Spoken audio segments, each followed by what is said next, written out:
Hello, dear ones. Hello, family. You're at home. You're at home with Jim and Joy. And no, it's not Thursday. It's Monday. It's Labor Day. We're usually on Thursday, but now we're on Monday and Thursday, and we want you to be a part of the show. Email us at jimandjoy@ewtn.com. That's jimandjoy@ewtn.com. Joy, what do you think about being on today? Well, we're very excited. We're happy to be, increasing being on television. So if you're looking at the television and going, it's Labor Day, it's Monday, and Jim and Joy only come on Thursday, it's a new season. And so we welcome you, and it's going to be an exciting season. We're going to continue to do more of the same and hopefully do it better. We've had some great guests in the past bringing great issues on life, marriage, and family, and keeping you informed of all the things that are happening and the attack from the culture of death towards the culture of life in our faith. Yeah. And so I'm real excited.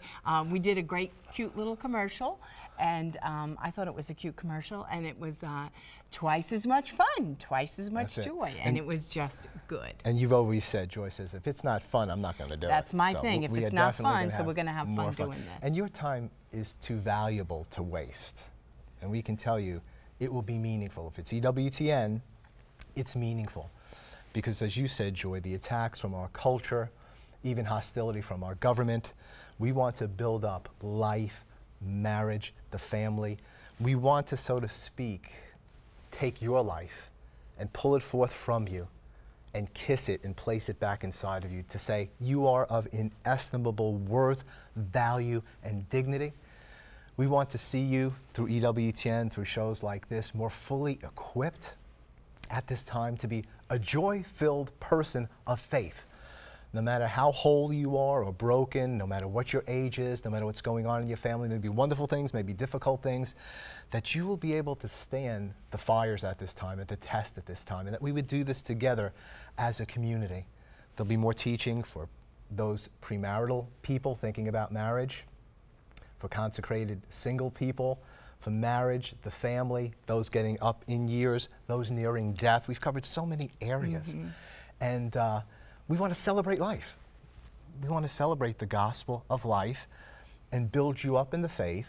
And we want you to know that every Catholic is called to be a missionary. You're called to be a missionary right where you are, in your own home, in your family, in your community.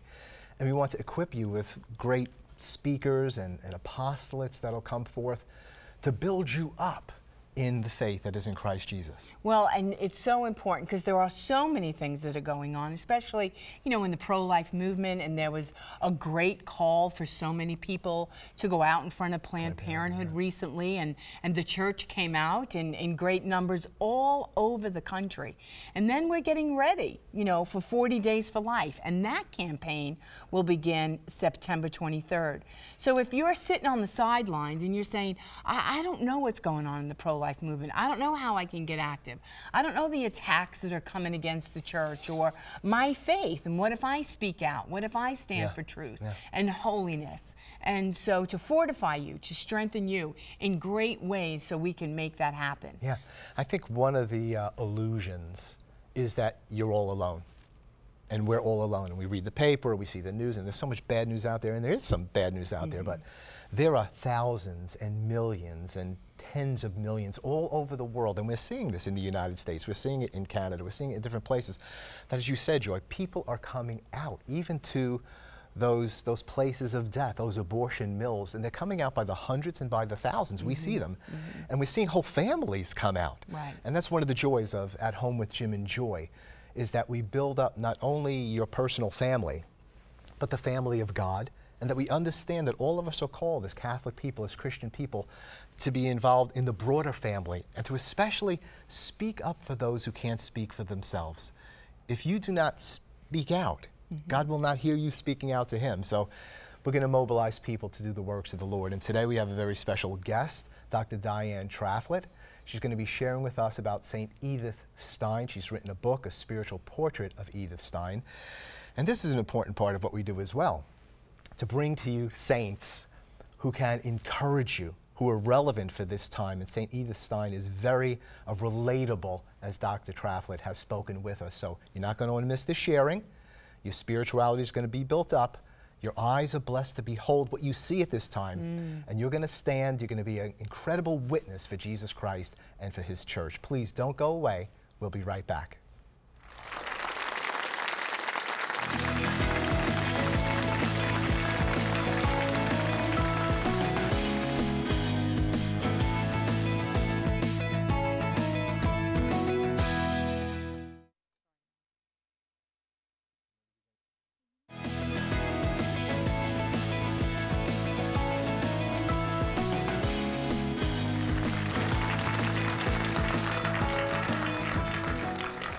Welcome back. Well, you're at home with Jim and Joy, and we're delighted that you are with us. And we have a wonderful guest, a beautiful woman named Dr. Diane Traflet, and she comes to us all the way from New Jersey, where she's studied in New Jersey and New York and Rome, and she was an attorney, and she was busy in her life. And she's developed a beautiful relationship of care and wisdom with St. Edith Stein. And Dr. Diane, first of all, thank you so much for coming all the way from New Jersey to At Home with Jim and Joy. And her book is available. It's called A Spiritual Portrait, and it's item number 4611, and you can get that book at EWTNRC.com, or you can give us a call at 1-800-854-6316. Well, welcome. And I told you, just pretend like we're having coffee and cake, and this is going to be easy and fun. And fun. I liked your emphasis on fun. I was reading one of Edith Stein's letters to a friend, and she was talking about her philosophical kindergarten, teaching people the introductory level of philosophy. She says, this is fun. I hope that you're going to have fun in teaching. And I thought, you know, it's important, isn't it, in our lives? Well, you want joy in the journey. Exactly. I mean, because the destination is heaven, and that's the greatest place to be. So make the journey wonderful and full of love and full of God as much as you can. And if we're not portraying our joy, our happiness in the faith, we're not going to attract others to the faith at all. Yeah, I think so that this happiness, is good. Right? Because Dr. Spitzer and others have spoken about those levels of happiness, and ultimate happiness really lying in relationship with the Lord, knowing who we are. And fun is a part of happiness, right? I mean, you feel that joy, that exhilaration. So fun isn't just like, you know, a little thing. It's like, I'm having fun because I've become who I'm supposed to be. Beautiful, and I'd say that about Edith Stein, that there was a self-possession about her, and she radiated happiness, even though her pictures don't look like she's at all joyful. Apparently she was. Later on, her students would say, I don't really remember what she taught, but I remember her maternal smile. And so she radiated a joy of the faith. And it was something that I deliberately looked for in Edith Stein's life. Early on, before she converted to Catholicism, I would call her depressed. She said she was miserable. Her heart was restless. Many disappointments in her life, lots of struggles, going through World War I and then later with World War II. But around World War I, lots of her friends were dying, were hurt in the battles. And I thought, how can she ever have joy? She had a friend who committed suicide, an uncle who committed suicide, another uncle who committed suicide. And I thought, this person, how could she ever really enjoy life? And she said that when she discovered Jesus discovering her, that's when she felt at home with herself, at home with the world, and she could really live again. So, So her, you say she grew up during, what are her approximate dates? They're World War I. 1891 she was born. She was in college during the start of World War I, died in World War II, 1942. So during World War I was when she still had stopped practicing her faith as a Jew, and actually when she was 15 years old, and continued to struggle with questions of faith. As she said, a search for the truth, and it was a very difficult search. At times she said, I can't think about this right now. I've got to work on my doctoral dissertation. I'll think about it some other time. But there were impressions that were being made upon her little by little. She did some great reading, the lives of the saints. She read Augustine. Somehow she got involved with St. Francis of Assisi. We know that she had a picture of a painting of Francis over her desk. So she started reading and eventually would read Teresa of Avila. She also had friends who were converts to Catholicism, and she was impressed with the mystery of their faith. She was impressed with how they practiced their faith and were people of virtue. So she would say witnesses, as much as her intellectual study of Catholicism did mean something, it only prepared the way for these impressions, these witnesses, whether they be witnesses in personal conversation or witnesses in reading. So it's so important. How are we living out the faith so that we can be like that for others?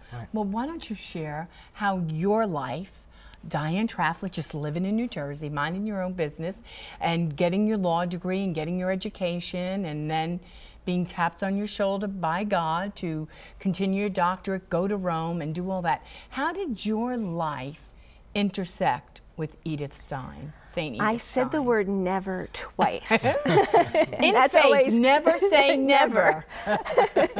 So I said never to a priest. When I was in law school, a priest encouraged me to go to Rome and study theology. And, you know, I'm working towards my JD. I'm finishing up. I ask him what I should do with my life, and he says, "You're meant to go to Rome and study theology." I said, "That's never going to happen, Father." And sure enough, a few years later, I go to Rome and I end up studying theology, and I'm so grateful to him. He's now a priest with the Father Benedict Rochelle's group, the Franciscan Friars of the Renewal. Then when I was in Rome, I got my license in sacred theology, and I was encouraged again by a priest to get my doctorate. And I said, never, that's it, I'm tired. And he said, "You're right, you're tired. Go home, get a good night's sleep, come back, be in my office at 9 o'clock, and we'll have a conversation." And he said, here's the paperwork to fill out, write your doctorate. I wrote my license on stewardship of human life in its origin, and was kind of hoping to continue to do stewardship of human life at its end. But I was burned out at this point, and so I said, "Father," I said, "it's just too much pressure, I can't do this." He said, "All right, I guarantee you're gonna call me." So it was on the beach many months later that and it was a difficult day in my life, and I wanted some inspirational reading, and the only spiritual book I had was Edith Stein's book. So I made a deal with God, and I said, "I will open this book, but if I don't like it, I'm gonna go to CVS and I'm gonna buy People magazine." I never bought People magazine. Well, you met a great person. I met a great person, absolutely. Yeah. Everything about her. For those who are listening who are afraid of her because of her great intellect, just know she has a great heart. She was a woman of virtue, a woman who struggled. Lots of disappointments, lots of struggles, lots of things to be joyful about and thankful for, but by the same token, think about it, as you said, World War I and World War II. And so she lived deeply. The fact that she got a doctorate in philosophy tells you just how deep she was. She wasn't satisfied to live superficially. And, her Jewish roots, did she have roots? You said she kind of left her faith at a pretty early age. Correct. What was her upbringing like in her own family? Were there some connectors there for her as she looked at Catholicism or pursued a saint, or was it kind of like all fresh and new when she read some of the saints in Catholicism? No one in her family was Catholic at the time. She was born in 1891, two Jewish parents, a Jewish family. She stopped praying when she was 15, a time that was very momentous in her life. 15 years old, she decided to discontinue her schooling. Mother gave permission, but she told Edith, "You have to work." So Edith moved in with her sister, and at her sister's house, Edith said, "I was in a home without faith." Now I have to say, her sister says it was a house of faith, but apparently not the way that Edith was used to with her mother. And it was in that home that Edith made a conscious and deliberate decision to stop praying. And I think it's important, you know, lots of people in their teenage years stop praying and begin to really search again. But this lasted a long time. This period of searching lasted through her teens, through most of her 20s. Her friends, though, she had friends who were Catholic. One of whom, if people are interested in this, a new book came out in her letters to Roman Ingarden. She meets him when she's in her early 20s. He's Catholic, cradle Catholic, though. And later she'd tell him, you know, don't you think you ought to do some reading on your own, some studying of Catholicism? I don't think he appreciated the suggestion, though. So her friends, some were Catholic, some were converts, some were Jewish, and the questions of faith did come up, but she didn't wear her search on her sleeve. She was internalizing a lot, and so it was a lonely search. Yeah. It's so there's so many dimensions to her, and you know, you use the word relatable. She's relatable, and I'm thinking as you're sharing that, what you shared already in terms of maybe it's people out there watching us today who have stopped praying, or maybe they're fervent in prayer, but it's their kids that have stopped praying. And we can look to Edith Stein and say, hey, there's somebody who stopped praying a long time and look what happened to her. Or here's somebody that experienced such brokenness in her life and pain in her life, but the story's not over till it's over, you know, and God uses everything. So she's a real person to look to regarding the journey of faith, isn't she? Yes, and she would say that her search for the truth was a prayer in and of itself. Even though she didn't realize she was praying, if you are truthfully searching for the truth, that's a prayer. You know, so it wasn't any superficial, you know, dabbling in it. She really wanted to know, is there a personal God? And if you're asking that question genuinely, authentically, that's a prayer. So sometimes people don't realize that they are praying. Right. You know, maybe they're not praying the way that they did when they were in first grade.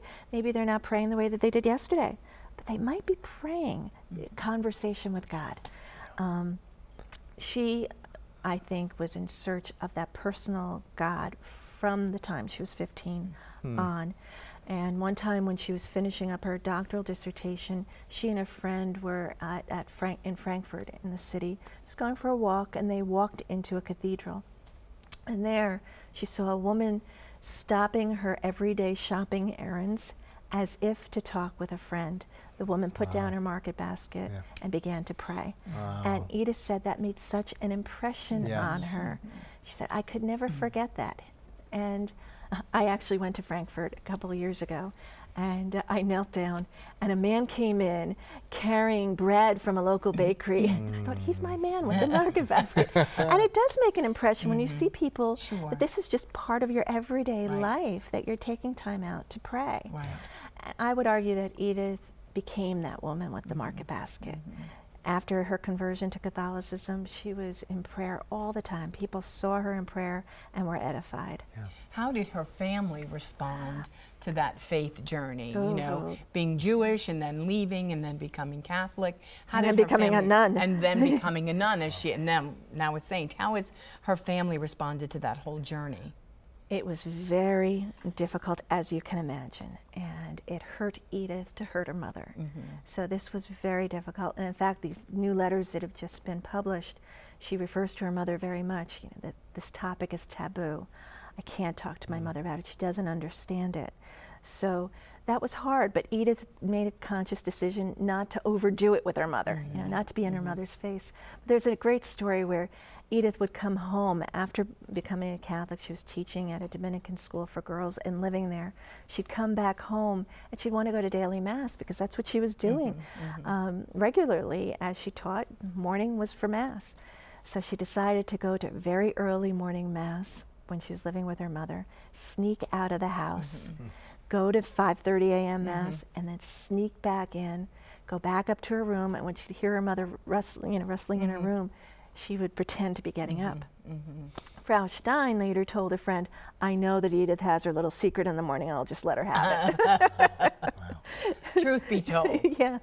But the story of her with her mother, telling her mother that she's going to become a nun, that is one of the most poignant images in spiritual biographies that I've ever seen. Edith was home. She was working on a book called Life in a Jewish Family. She wanted to write that from her mother's perspective. She and her mother were bonding just like this. Her mother, though, would be sitting knitting, and Edith would be talking to her, trying to pry some memories out of her subconscious about her grandparents, etc. And then Frau Stein said to Edith, "What are you going to be doing with the Cologne Carmelites?" I guess she was wondering, do you have a friend there? Are you going to give a talk? Are you going on retreat? And Edith said, "I'm going to live with them." Now this is the beginning of Nazi persecution of the Jews. This is a very difficult time period. Her children, Frau Stein's children, are moving. Some are going to South America, a couple to New York. And she's got her favorite child with her, Edith. And Edith now is going to leave. And so her mother's around 80 years old, and she knows, I'm not going to see my daughter again. And she's going into this foreign territory. So you can imagine her hands started to shake, the yarn became entangled, and Edith tried to detangle it and try to comfort her mother. Mother went to bed so sad, was crying. The next day she was mad. And she said, "Well, I have chosen my burial spot." So very, very difficult. And the day that Edith left for the Cologne Carmelite, her mother was hysterical on her shoulders, crying, trembling, and Edith kind of pried her off and gave her to another daughter. And this is, that's a lot. and I did want to see, well, now that your vocation to become a nun has become a reality, she waited 11 years for that to become a reality after her conversion to Catholicism. I thought, are you joyful? So she's on the train going to Cologne. She writes a letter to a friend, and she said, "I could feel no wild joy. The scene I had left was just too horrible for that." Yeah. But she said she believed God was calling her. And she was convinced of it. So she said, the two of us, my mom and myself, were in darkness, and we were wondering who was going to bend first. No, but Really I mean, it is tough. that scripture where God, you know, Jesus does call us, and He calls us. You have to leave father, mother, sister, brother to come and follow me. And you're like, Lord, it's my mother. It's like, leave her. You know, that the stakes are high. And Jesus asks us to cast it all in, throw it all at my feet, and show me how much you love me. Right? Yeah. But you know, I just have to tell you that Edith says in one of these letters that I just read about how when you become a person of faith, you can't talk about coincidences anymore. This is, you just look at an event and you say, that's God. God's the author of that. So during this time that her mother's trying to come to grips with the fact that she's losing her daughter to the convent, ironically, coincidentally, in a godly way, decide that they're going to start another foundation. Where? Right in Breslau, just a few blocks away from where Frau Stein lives. So they started that foundation when Edith was beginning her Carmelite years. So, I mean, that must have been so heartening for Edith and her mother to think maybe she would be transferred to Breslau and her mother would see her again. So I think that helps. But we're speaking about Edith Stein, Saint Edith Stein, Edith Stein, A Spiritual Portrait, your book and what you paint, and how relatable she is. And I think that's a very important point, the point of that you made, Joy, and that she lived out. He who loves father or mother, sister or brother more than me is not worthy of me. And she follows that. She has to get her mother off of her, but yet God realigns things. If we would just be obedient to love the Lord, it will be in the best interest of our parents, of others. It seems so unpleasant and terrible, and it seems like, we're not honoring them, but we are honoring them because we're becoming the person that Christ has called us to be, and Edith did that. And we just need to hear that. Edith Stein is relatable, that we have to come to this place in our nations where we say, we love Christ, we will follow Christ, we will discern it as best we can, we'll share with others and get counsel, we'll hear from you, mom and dad and others, but we have to follow the Lord. We have to follow the Lord. And this is what Edith Stein teaches us. Now, you mentioned that Edith was really searching not simply for truth, but for the truth, for the person of truth. That truth is a person. Now, I haven't read much of Edith Stein, but I'm wondering about her. She was a philosopher. Okay, so her philosophy, wasn't she very much enamored with or studied in the school of phenomenology? Correct. So what is phenomenology? How do you think that, because it seems to relate to the person a lot, phenomenon and touchable things, and how that relates to her wanting truth as a person, Everything about Edith Stein was about truth. So certainly from her mother, she was told, speak the truth always, be a woman who is honest. Then when she went on for philosophy, it again was, let me delve into the truth. She studied the structure of consciousness. She studied empathy. And I think that as she studied empathy, she also began to wonder, how can I really relate to someone who is a person of faith if I don't believe? And she sort of ends her doctoral dissertation on that note. So I do think that philosophy enters into the equation. It helped her to delve into matters of faith. And there's no doubt about the fact that she began to discuss philosophy of religion while she was writing her doctorate and at the beginning of her work as an assistant to Husserl. One of her friends, Adolf Reinach, who was killed in 1917 on the front, he began to write on the philosophy of religion, and she was asked by his wife to look through his philosophical papers. And I wonder if there was something in those papers that struck Edith too as the truth. Well, you mentioned, you know, that she had friends and loved ones that really suffered, you know, from mental illnesses. And so how would she relate? How would she empathize? And how would she care and love for people? I think this is really an important facet of Edith Stein's life that many people aren't aware of.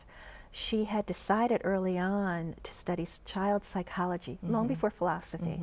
And then as she continued to study it, she realized that the field was too young. And then simultaneously she was discovering philosophy. But I do think that we have to ask ourselves, why? Why did she study child psychology to begin with? And I believe that it's because she saw people who were suffering. And early on, when she was very, very young, she saw somebody who was drunk and it bothered her to the core of her being. And then later on, as I said, her father committed suicide, her father's brother committed suicide, her mother's brother committed suicide. When she's in college, a friend of hers committed suicide, and a letter that I just read from her to another friend talking about that suicide, she said, I wonder if I were somewhat related to the cause of this death. Did I say something? Did I do something? Could I be to blame? And she said, it's really amazing how what we say and do really can impact people for the good or for the bad. So I think that weighed on her as well. She saw people with bipolar disorder. She saw people severely depressed. She wrote to a friend who she thought maybe was pondering suicide. And she says, please, you might think I'm crazy here, but I know that you spoke one time about wanting to end it all. Please, please don't. Know that you've got someone who loves you and wants to journey with you. So I think that, and also her own mental well-being. I don't know what was going on while she was writing, but I do know that for many people who write a dissertation, it is a very lonely business. And it appears that given she had some love disappointments in her life, she couldn't figure out how she was going to make a living, given the fact that women weren't allowed to be university professors at the time. She was being discriminated against because she was Jewish as well. So a lot was weighing in on her, including not finding Christ yet. So I think that she knows what it's like to be, as she said, miserable. And she knows the difference between being miserable and having fun and being full of joy. And she connects it with, she says herself, it's knowing I can love life because I know what I'm living for. And we can translate that a little bit more and say who I'm living for. For whom am I living, right? And that's where she felt at home. Wow, that's beautiful. She's really relatable to those of us that are struggling mentally, or for those of us who love people who are struggling in that way. And so she'd be good to read on that. Yeah. Even before her conversion to Catholicism, she was a Red Cross nurse. And she accompanied people who were dying. She accompanied people as they were healed. But obviously there's psychological trauma going on as well for them, and also being empathetic, her as well. Beautiful. Well, we have an email question. Saint Edith Stein, among other saints, lived humble lives. How is it that they've been discovered as such great saints? I know Saint Therese was one of the lowliest sisters, and yet she is such a great influence on millions of Catholics. Without social media and worldwide communication, how do we hear about these saints? And this is from Galena. Okay. Well, first, you know, it is interesting. Edith was such a great woman of strength, of accomplishment, of intellect, of heart. So you think, and she was humble? Yeah, she really was, because she recognized, I need to become little so that God can become great within me. And similar to St. Therese of Lisieux. But how do we get to know these saints? Well, first of all, just a regular Catholic calendar of the saints to every day to take a look. Whose saint day is today? And who is that person? We can't get to know all of them. But there's some that you relate to more than others. Maybe one is a nurse, like Edith. Maybe there's one who is a mom, like Gianna Beretta Mola. Every day to just begin to read the lives of the saints a little bit on your own. On your own, you could say, you know, I go to Notre Dame College or church. Who is Our Lady? Right. I'm going into these doors every day. Do I really know who Our Lady is? So begin to ask the questions, and also ask God for a friend up in heaven. Right. He'll grant it. Yeah. And I think I also heard in that question, I may be wrong, about hearing, you know, like she said, through social media and other things, calendars and so on. But I guess I'm going back to, how did we first hear? Yeah. And it really is where that person was from, where that person's martyred, the people who knew that person, and it really a cult following, you know, begins around this person of their holiness and their virtue and their teaching, or the miracles that they did, or whatever it was. And so really, how do we hear? It really starts from those people that were touched, doesn't it? I mean, way back, and so now we can really spread that around. But if you don't have that following, you know, I think of a priest, you know, Father James E. Coyle, who in 1921, just godly Irish priest who was assassinated in Birmingham. I just learned about him yesterday as I went down for the museum, and I heard about him. I have a website on his life, Father James. He was murdered on his porch, right? Right. Praying the breviary. And we found out that his life was under threat for 2.5 years, for FBI reports, because it was at a time of great anti-Catholic bigotry in our area. Anyway, so he was assassinated in cold blood, saying his prayers, and the person who did assassinate him, the trial, and he was given his gun back and set free. So the whole story. But my point is, there may not be that many people. EWTN has shared a little bit about that. He's not a saint, but we're trying to say, hey, this man's life and legacy. My point is, people in Birmingham know. And people in Ireland, where he's from, are knowing, and more people are hearing.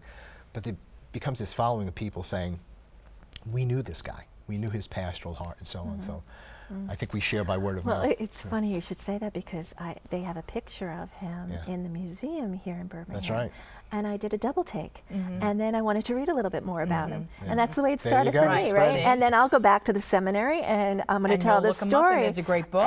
There's a book coming, or at least some good talks. We could do that too. But I mean, this was a man of courage. Right, great courage. Great courage. But the beauty of the saints, and especially EWTN and television and radio, I mean, because I'm a convert to Catholicism, so I felt like oh my gosh, I have so much catching up to do. I don't know all these saints. But I didn't go to Catholic schools, but every day, everybody's honoring a saint, like from the readings and whose saint it is today. And so they're introducing us to saints. So it is from television and radio. And Jim, you learned about Father Coyle at the Catholic bookstore. There was a card, there was a little, like a business card about him. And so those are the ways that we can evangelize and make people know and say, let me introduce you to one of my friends. Well, who? Where does she live? Well, she's in heaven, but let me tell you about her. You know what I mean? And or to say, I have a great friend who can pray for you, because you have a son who's fallen away. And do you know St. Monica? And introduce people to St. Monica and say, well, she had a son and his name was Augustine, and oh, the trouble he made for her, and so you're just one, although at the time you think you're the only mother on the planet that's going through that. But that's the beauty of the saints, and we need to call on them and let them be our prayer partners in heaven, and to tell it and to keep telling it. Yes, exactly. And Edith Stein would say to friends who were not interested in faith, she'd say, please take a look at Augustine, Francis, Teresa of Avila. read these great saints and see that these people were not stupid. Right. These people were people of great intellect, and yet somehow they surrendered to God and were moved deeply by God's grace to come to a relationship with Him. That's another relatable factor then, that she would say to people, read. And we have to read. We have to educate ourselves. We have to know the saints. We have to know what we believe. Read the Catechism of the Catholic Church. And don't be afraid to say to somebody. You might be able to say too much or present. Give them things to read. Say, just read. I'm proposing something to you. I'm not telling you what you have to. Just read and see what happens. See if this speaks to you. You know, I just been thinking as we're talking about how did I get to know many of the saints, and I think of Gianna Beretta Molla. I was going for a walk in Rome many years ago, and it was nighttime, and I walked into a square and I suddenly felt afraid. And ordinarily walking in Rome, even by myself, I did not feel afraid, and at that moment I did.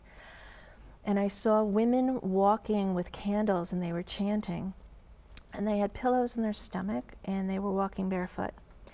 And they were chanting against the Pope's beatification of Gianna Beretta Molla. And they said, the Pope wants to see all women barefoot and pregnant, even if it will cost them their lives. Wow. And I thought, who is this person they're talking about? I was horrified. And I thought, I got to learn more about her. And I went to the beatification, and I heard the beautiful story of how she was encouraged to have an abortion and did not. And how after birth she had gotten an infection and eventually died. But this was a woman who wanted to remain faithful to her Catholic faith and to the God whom she loved. And I thought, oh my goodness, the lies from the night before that I heard, then to go into the light, the beauty of the reality of who this person was. We have a granddaughter, Gianna, too. Oh, do you? And that's a good way to keep saints alive, too, is to name your children saints' names. Exactly. And then teach your children, like our grandchildren, they know all of their saints. We have Cecilia and Sienna. I mean, we have all these saints, and Gabby and Gabrielle, and, you know, because then they connect to them. And then say, hey, they're praying for you. You are their namesake here on earth. Now you run your race, and you finish just as they finished. Well, we have another email question. Do you think the problems in our world make it harder for people to become saints today? The only modern saints I know are St. John Paul the Great and a couple other people with the title of the Blessed. This is Frank from Minnesota. I don't think that that today's society poses a barrier to becoming a saint. In fact, I think that with all the struggles, all the darkness, it almost forces you to say, wait a minute, there's got to be more to life than this.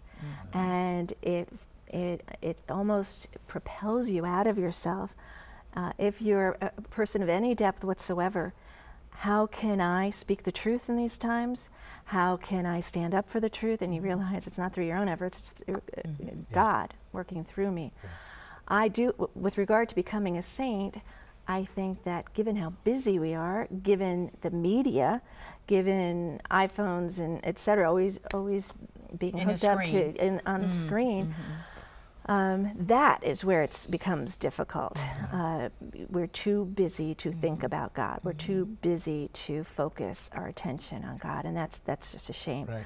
But Edith would say, God works on people in the darkness, and God will never allow a deficiency. We have to believe that in these horrible times, whatever the times might be, whether World War I, World War II, or right now, the darkness of today, God will not permit a deficiency. Great people, great prophets rose up in the dark time. And so we have to believe that. And there are great people around today. There are living saints today. You know, obviously, you know, we're not always going to come across them, but we're all called to become saints. Right. We're all called to live holy lives. And it's incumbent upon us to try our best with the help of God and one another. Amen. Beautiful. Okay, well, we're going to take a break, and when we come back, we'll take some more emails, and we'll hear from Bill May. So please stay with us. We'll be right back.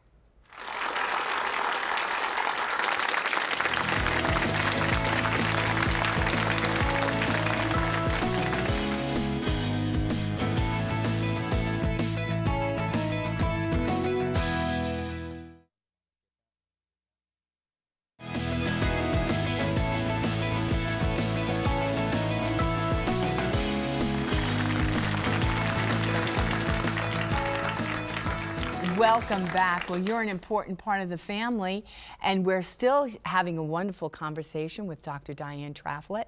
You can send us an email, jimandjoy@ewtn.com. And Dr. Diane Traflet has written a beautiful book, St. Edith Stein, A Spiritual Portrait. And you could purchase that. It's item number 4611 at ewtnrc.com, or give us a call, 1-800-854-6316, to learn more and to fall in love with St. Edith Stein, and she too can become your prayer partner. Well, before we go to more of your emails, we want to hear from Bill May. Bill? Thanks, Jim and Joy. Marriage, recognized as the foundation of the family, has always been a privileged institution. That's why so many benefits and incentives have been put into laws. They're meant to promote people marrying before having children and staying married for the good of the children, the protection of mothers, and the good of society. Now, those benefits are attractive to others who have successfully advocated eliminating marriage's connection to children and family so that they can partake in them. Now that marriage has been changed in the law or in the minds of the majority, we need to ask the question, do we need a civil institution that unites kids with their moms and dads? That would restore marriage between man and woman as a privileged institution, even if by another name. This is critical because marriage rates are declining and there's increased fatherlessness, children in poverty as a result. The crisis is touching almost every family. Now more than ever, we need a privileged institution that elevates the importance of men and women marrying before having children. But there's a problem. Today, it's become increasingly accepted for people to conceive children with the intention of depriving them of knowing and loving their mom or dad or both through donor conception. It's a gross violation of their human rights. As long as this practice of conceiving children and separating them from their moms and dads is accepted, it will be hard to get people to see the need for an institution with the purpose of specifically uniting children with their moms and dads. Back to you, Jim and Joy. Dr. Bill May, getting the marriage conversation right. We're speaking about St. Edith Stein with you, Diane, and just thinking about Bill's sharing and thinking about the time we live in, and we have some years on our lives. Would we think we would be having a conversation not understanding what marriage is and what marriage does, or the redefining marriage? I think of that scripture that says, if the foundations be destroyed, what will the righteous do? And so we're thinking about Edith Stein.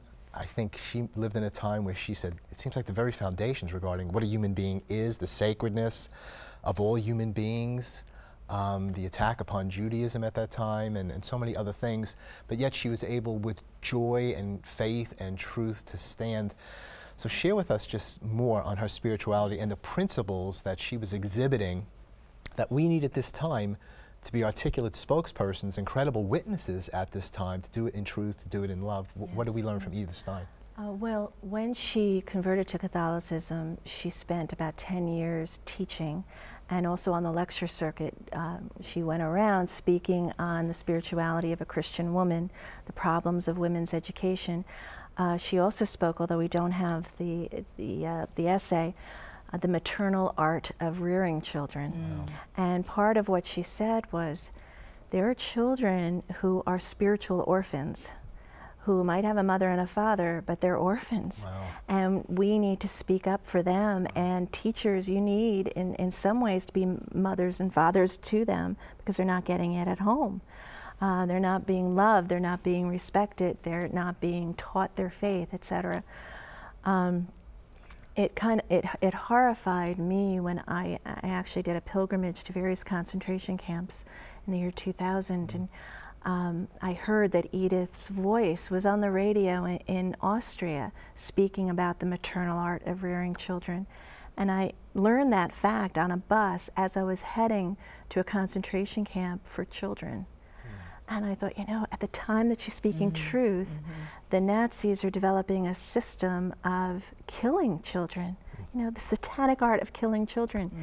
And now I think today, of all that's happening to children, yes, to babies in the womb, but also to young people today who are being sold into slavery.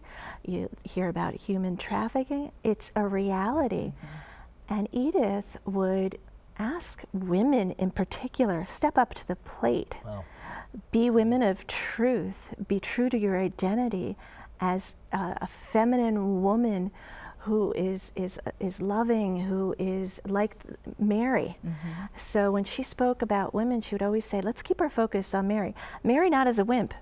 Mary as a courageous woman who stood at the foot of the cross. Mary who at Cana looked around, saw people having a whole lot of fun, but still realized something's missing. There's a problem. She had that sense, there's something not quite right. And she knew how to procure a remedy. And Edith would ask women, look around you. Look around you, see, name it, and try to procure a remedy with God's help.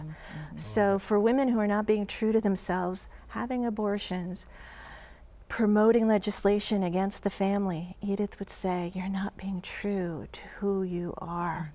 And so she would ask women, she did ask women, take a look at whether or not legislation promotes the family. Look around, see if your government is protecting children. And if not, speak up. So powerful. Yeah. Powerful, right, for today. Okay, well, we have another email question. Was it a struggle for Edith to make the decision to enter the convent, knowing that both her spiritual directors advised her against it? And this is from Alan from Ontario. It's a very good question. 1922 was when she converted after reading Teresa of Avila, when she said this is the truth. She wanted to become a Catholic, and she wanted to be a nun, not just any old nun. She wanted to be a cloistered nun. Fascinating, isn't it? And it stayed with her.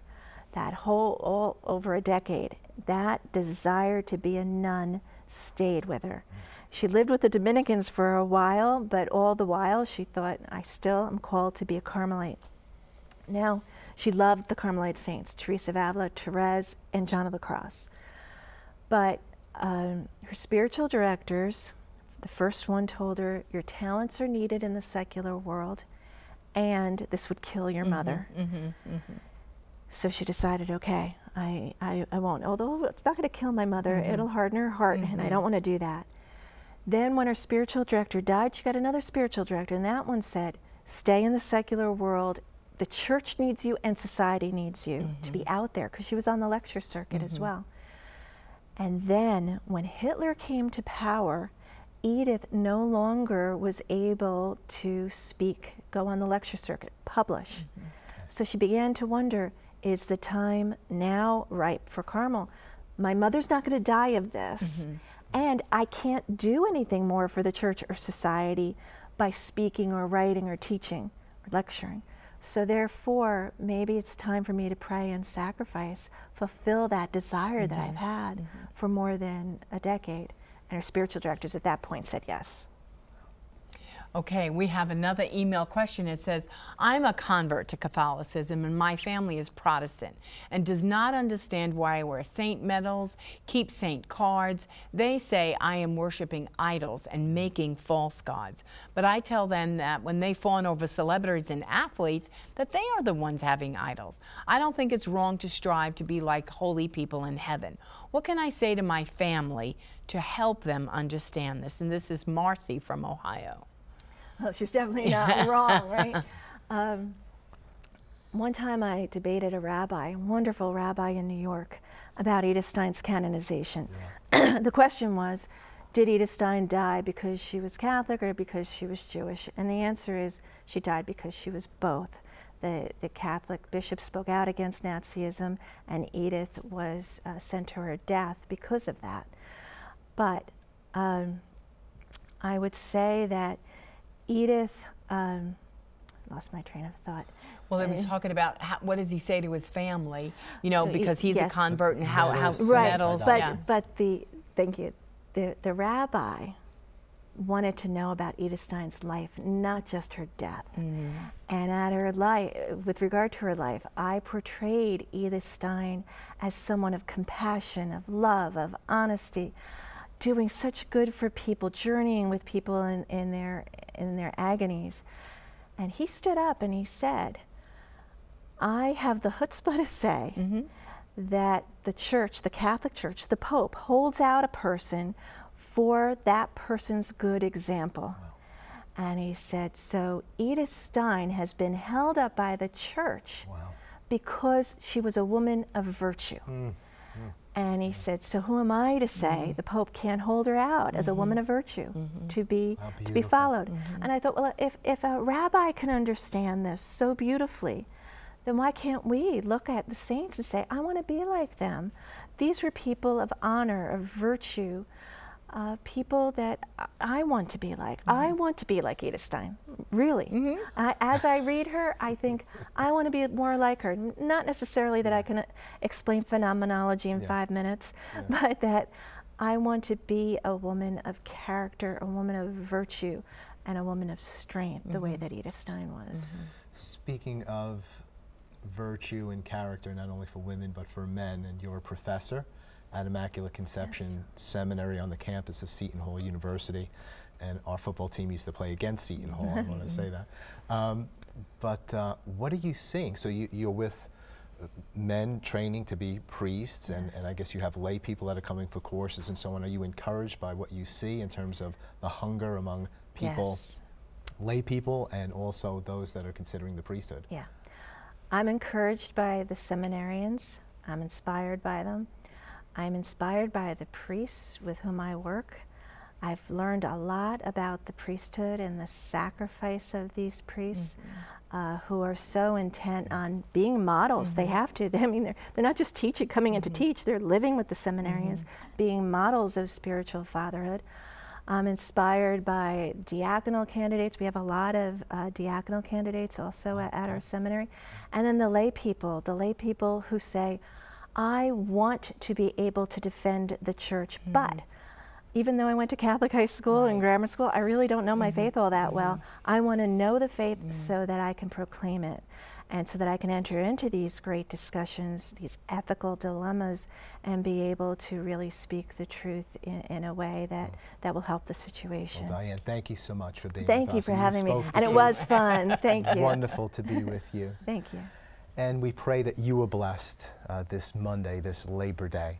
And we ask for the prayers of Saint Teresa Benedicta of the Holy Cross, of the Cross, and Saint Edith Stein. We ask for her prayers that we might stand with great courage at this time. God bless you. God bless all of your loved ones. Keep it on EWTN. And remember, life, marriage, and the family wins. God bless you. God bless all of your loved ones. Bye now.